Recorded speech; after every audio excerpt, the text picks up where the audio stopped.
Vande Mataram students, ધોરણ 9 અને વિષય સંસ્કૃત એમાં આપણે છેલ્લા વિડિયો લેક્ચર સુધી જે 19મું કાવ્ય છે વિનોદ પદ્યાની એમનો આપણે અભ્યાસ કરેલો હતો અને ખૂબ જ સારી રીતે 19મું કાવ્ય છે એ પૂર્ણ કરેલું હતું. ત્યાંથી આગળ 20મું પાઠ છે સંસ્કૃત ભાષાયાઃ વૈશિષ્ટ્યમ.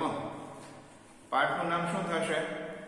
સંસ્કૃત ભાષાયાઃ વૈશિષ્ટ્યમ, એટલે કે સંસ્કૃત ભાષાની વિશેષતા. ખૂબ જ સહેલો પાઠ અને ખાસ કરીને ભાષાંતરની દ્રષ્ટિએ ખૂબ જ સહેલો પાઠ છે એ આપેલો છે. તો પાઠ્યપુસ્તક તમારી સાથે હોય તો એ પાઠ સમજવામાં તમને સરળતા રહેશે. એટલે પાઠ્યપુસ્તક સાથે રાખજો અને 20મો પાઠ છે એનું કથા વસ્તુ આજના વિડિયો લેક્ચરની અંદર આપણે ચર્ચીશું. જો કે કથા વસ્તુ છે એમ તો આપણે ન કહી શકીએ, કેમ કે પાઠનો વિષય જ કંઈક એવો પસંદ કરેલો છે કે જેમાં સંસ્કૃત ભાષાની જે જુદી જુદી વિશેષતાઓ છે એ પ્રસ્તુત કરેલી છે, એ રજૂ કરેલી છે. કોઈ વાર્તા કે કોઈ નાટ્યાંશ એ આપણને આ પાઠમાં આપેલો નથી. તો સૌથી પહેલા પાઠનો જે વિષય પ્રવેશ છે એના વિશે આપણે થોડી ઘણી સમજૂતી મેળવીએ. તો લખેલું છે કે સંસ્કૃત ભાષાની અનેક વિશેષતાઓ છે. જો ખૂબ જ સમૃદ્ધ એવી સંસ્કૃત ભાષા છે અને દેવોની ભાષા કહી શકાય એવી આપણી સંસ્કૃત ભાષા છે, જેનું મૂલ્ય છે એ કોઈ પણ રીતે નીચું આંકી શકાય એમ નથી. હા, એક વસ્તુ છે કે અત્યારે વ્યવહારમાં, બોલીમાં, પ્રત્યાયનમાં આપણે સંસ્કૃત ભાષાનો ઉપયોગ બહુ નહિવત જેવો કરીએ છીએ. સમયના સંદર્ભમાં જે કંઈ આપણું આસપાસનું વાતાવરણ છે કે જેમાં લોકો જે ભાષાનો ઉપયોગ કરે છે એમાં કાં તો આપણે માતૃભાષા એટલે કે ગુજરાતીનો ઉપયોગ કરીએ છીએ અથવા તો સ્થળ અને કાળના સંદર્ભમાં જુદી જુદી ભાષાઓ આપણે બોલીએ છીએ. પણ અહીંયા સંસ્કૃત ભાષાની વિશેષતાઓ દર્શાવેલી છે. વૈદિક કાળમાં જે દેવોની ભાષા છે, ગ્રંથોની જે ભાષા છે એ કઈ છે તો કે સંસ્કૃત છે. અને જુદી જુદી જે ભાષાઓ છે એ બધી ભાષાઓની જનની પણ કોણ છે તો કે સંસ્કૃત ભાષા છે. એટલે એ દ્રષ્ટિએ સંસ્કૃત ભાષાનું મહત્વ છે અનેક ગણું છે. કોમ્પ્યુટરના યુગમાં પણ સંસ્કૃત ભાષાનું મહત્વ સ્વીકારવામાં આવેલું છે. આગળ જોઈએ વિષય પ્રવેશમાં. એક તો આ આપણા ભારતની પ્રાચીનતમ ભાષા છે. કઈ? સંસ્કૃત ભાષા. વળી તે આપણી સાંસ્કૃતિક રાષ્ટ્રભાષા પણ છે. ભારતીય પ્રાચીન સભ્યતા તથા સંસ્કૃતિ વાહક કોઈ ભાષા હોય તો એ કઈ છે તો કે સંસ્કૃત ભાષા છે. આ ઉપરાંત સંસ્કૃત ભાષા માત્ર ભારતીય ભાષાઓની જ નહીં પરંતુ વિશ્વની અનેક ભાષાઓની જનની છે. મેં તમને અગાઉ જણાવ્યું એ પ્રમાણે સંસ્કૃત ભાષા છે એ જુદી જુદી ભાષાઓની શું છે? જનની છે. એટલે કે જુદી જુદી ભાષાઓ છે એ કેમાંથી ઉતરી આવેલી છે તો કે સંસ્કૃતમાંથી ઉતરી આવેલી છે. સંસ્કૃતની ખ્યાતિ સર્વત્ર છે. આપણે સંસ્કૃત બે ભાગમાં, એક વૈદિક સંસ્કૃત અને એક લૌકિક સંસ્કૃત. વૈદિક સંસ્કૃત એટલે આપણા જે કાંઈ વેદો છે તે, ઉપવેદો છે તે, ઉપનિષદો છે તે, અને વેદના જે 6 અંગો છે તે ક્યાં ક્યાં તો કે શિક્ષા, વ્યાકરણ, કલ્પ, નિરુક્ત, છંદ અને જ્યોતિષ. આ આપણા વેદના 6 અંગો એટલે કે વેદાંગ છે. ઉપનિષદો વૈદિક સાહિત્યના અંત ભાગમાં આવે છે, એટલે એને આપણે શેના તરીકે ઓળખીએ છીએ? વેદાંત તરીકે ઓળખીએ છીએ. આપણો ખૂબ જ પવિત્ર એવો ગ્રંથ એટલે કે ભગવદ્ ગીતા એ પણ શેમાં છે? તો કે સંસ્કૃત ભાષામાં જ છે. આગળ આપણે સંસ્કૃત ભાષાની વિશેષતાઓ આવશે, એમાં જોઈશું. રામાયણ મહાભારતની ચર્ચા આવશે. લૌકિક સંસ્કૃતની જે સાહિત્ય કૃતિઓ છે કે જે પોતાની વિશેષતાના કારણે જુદા જુદા સાહિત્યમાં અગ્રસ્થાને બિરાજે છે, એ પણ શેમાં છે? તો કે સંસ્કૃત ભાષામાં છે. આગળ જોઈએ વિષય પ્રવેશમાં. સંસ્કૃતની ખ્યાતિ સર્વત્ર છે, પરંતુ અત્યારે તે પ્રાચીન જમાનાની જેમ બોલચાલની ભાષા રહી નથી. મેં તમને વિડિયો લેક્ચરની શરૂઆતમાં જ કીધું કે સંસ્કૃત ભાષા બહુ ઓછી જગ્યાએ બોલાય છે. આના લીધે લોકોને તેની સાથે આત્મીયતા બંધાતી નથી. સંસ્કૃત ભાષા એ એક ભાષા તરીકે સંસ્કૃતની જે ખૂબીઓ છે તે જન સમાજને જાણવી જરૂરી છે. લગભગ મારા ખ્યાલ પ્રમાણે મોટા ભાગનો વર્ગ એવો છે કે સંસ્કૃત ભાષાનું જે મહત્વ છે એનાથી તો પરિચિત છે જ, પણ અલગ થવાનું કારણ શું છે? તો કે ક્યાંક ને ક્યાંક એ બોલચાલની વ્યવહારની ભાષા રહી નથી, એનું પ્રમુખ કારણ છે. ત્યાંથી આગળ પ્રસ્તુત પાઠમાં એ દિશામાં પ્રવૃત્તિનો ઉપક્રમ અને પ્રયત્ન છે. કઈ દિશામાં? તો કે લોકોને સંસ્કૃત તરફ વાળવામાં આવે એવો એક સરસ મજાનો સફળ પ્રયત્ન આ પાઠના માધ્યમથી કરવામાં આવેલો છે. અહીં સંસ્કૃતની ભાષાગત વિશેષતાઓની સાથે તેનામાં રહેલું અભિવ્યક્તિનું સામર્થ્ય અને અભિવ્યક્તિ માટેના વિવિધ વિકલ્પોને સમજાવવાનો ઉપક્રમ રખાયો છે. એટલે ટૂંકમાં આપણને આ વિષય પ્રવેશના માધ્યમથી એટલો તો ખ્યાલ ચોક્કસ આવે છે કે આ પાઠમાં 20મા પાઠમાં સંસ્કૃત ભાષાયાઃ વૈશિષ્ટ્યમ એ શબ્દને અનુસરતા, એ શીર્ષકને અનુસરતા સંસ્કૃત ભાષાની જે વિશેષતાઓ છે એ આમાંથી આપણને પ્રાપ્ત થશે. આ પાઠમાંથી આપણને જાણવા મળશે. તો પહેલી વિશેષતા, પાઠ્યપુસ્તક તમારી સાથે હશે એટલે ખ્યાલ આવશે કે બીજા જ પેરેગ્રાફથી સંસ્કૃત ભાષાની જે જુદી જુદી વિશેષતાઓ છે એ સમજાવવાનો ઉપક્રમ આરંભ કરી દેવામાં આવેલો છે. તો પ્રથમ વૈશિષ્ટ્ય, સંસ્કૃત ભાષાની પહેલી વિશેષતા દર્શાવતા શું લખેલું છે? તો કે આપણો જે પ્રાચીનતમ ગ્રંથ, પ્રાચીનતમ વેદ કયો છે? તો કે ઋગ્વેદ છે. આપણા 4 વેદો ઋગ્વેદ, યજુર્વેદ, સામવેદ અને અથર્વવેદ, એમાંથી પણ પ્રાચીનતમ વેદ એટલે કયો વેદ? તો કે ઋગ્વેદ. આપણો જે ઋગ્વેદ છે એ કઈ ભાષામાં છે? તો કે સંસ્કૃત ભાષામાં જ છે. આવી રીતના સંસારનું સૌથી પહેલું આદિ પુસ્તક કે આદિ ગ્રંથ જે છે એ પણ કેમાં લખવામાં આવેલો છે? સંસ્કૃતમાં જ લખવામાં આવેલો છે. એટલે સંસ્કૃત ભાષાની પહેલી વિશેષતા જે છે એ કઈ થઈ? તો કે આપણું જે સાહિત્ય છે અને એનો આદિમ ગ્રંથ છે, પ્રાચીનતમ ગ્રંથ છે, પ્રાચીનતમ વેદ છે ઋગ્વેદ, એ કઈ ભાષામાં લખવામાં આવેલો છે? સંસ્કૃત ભાષામાં જ લખવામાં આવેલો છે. પછી ત્યારબાદ સંસ્કૃત ભાષાની બીજી વિશેષતા દર્શાવતા લખેલું છે કે સંસ્કૃત ભાષામાં વર્ણમાલાનો જે ક્રમ પ્રાપ્ત થાય છે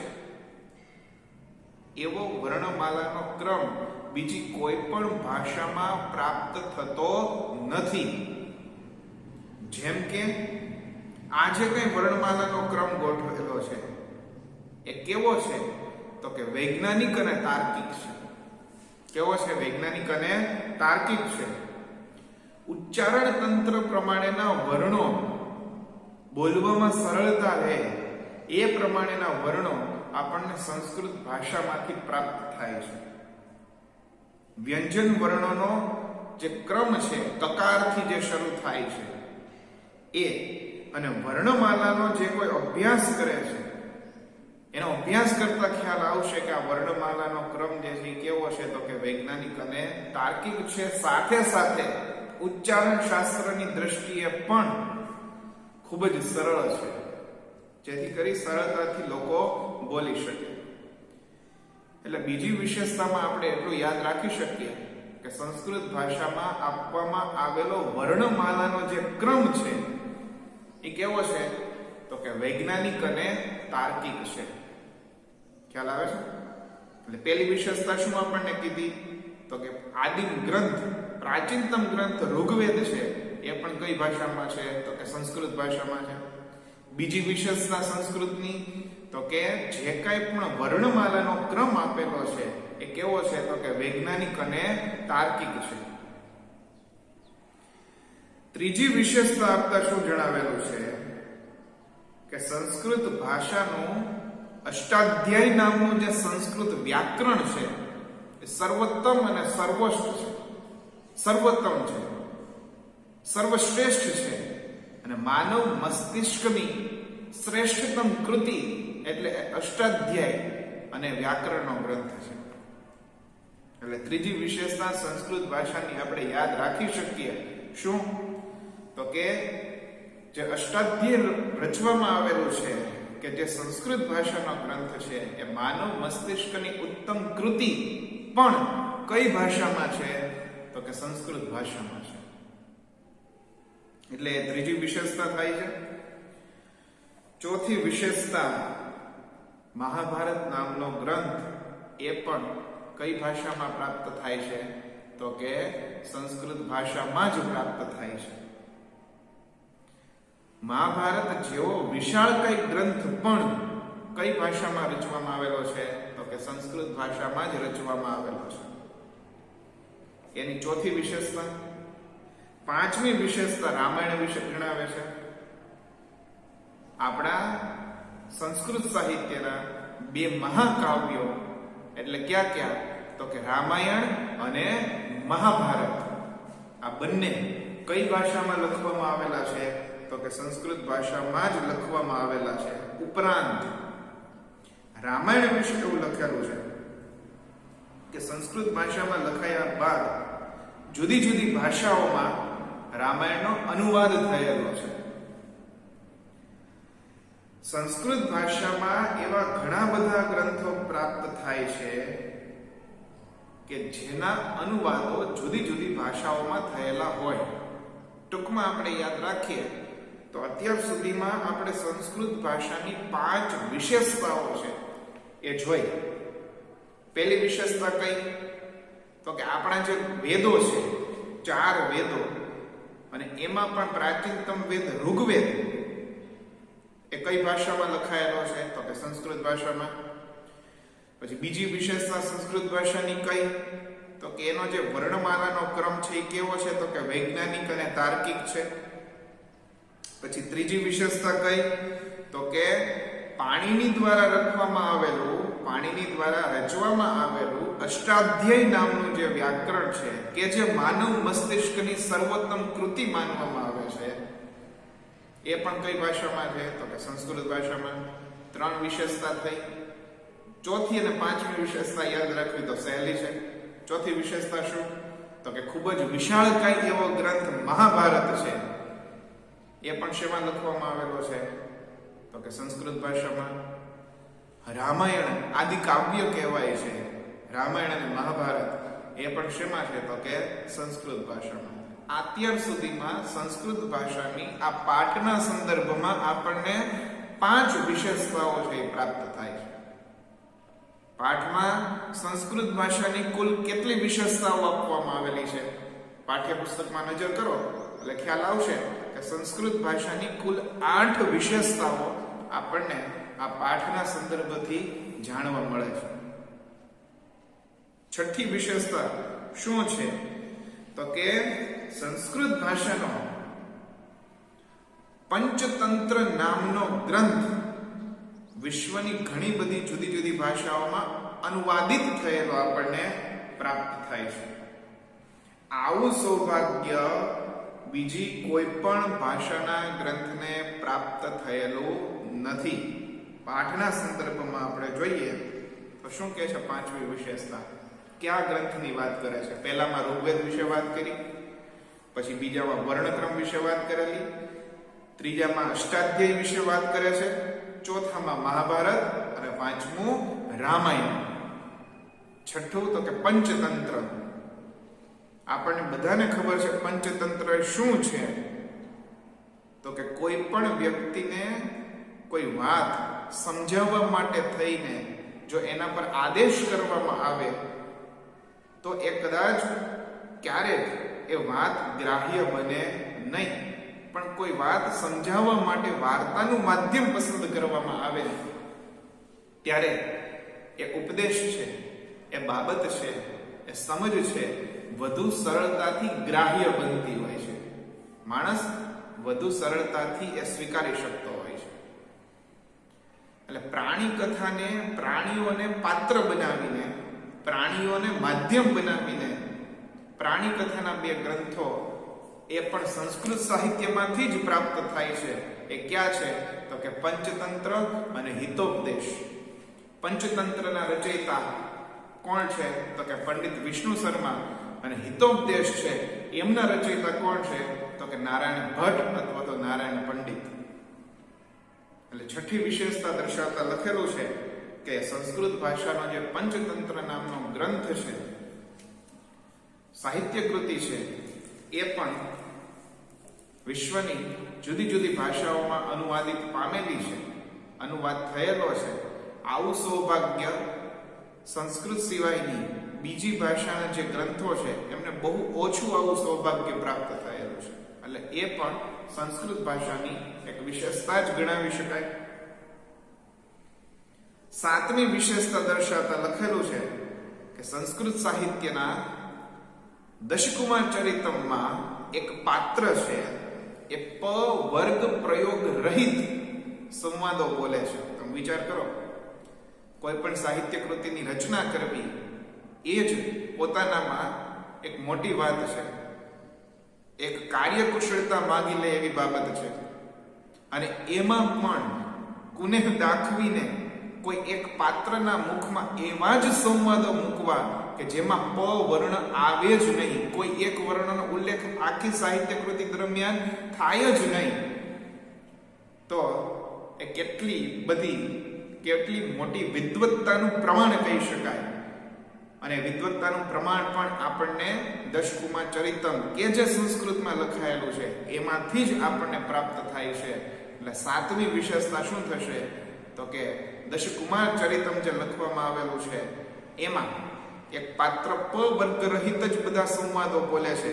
એ પણ સંસ્કૃત ભાષાની જ એક વિશેષતા છે.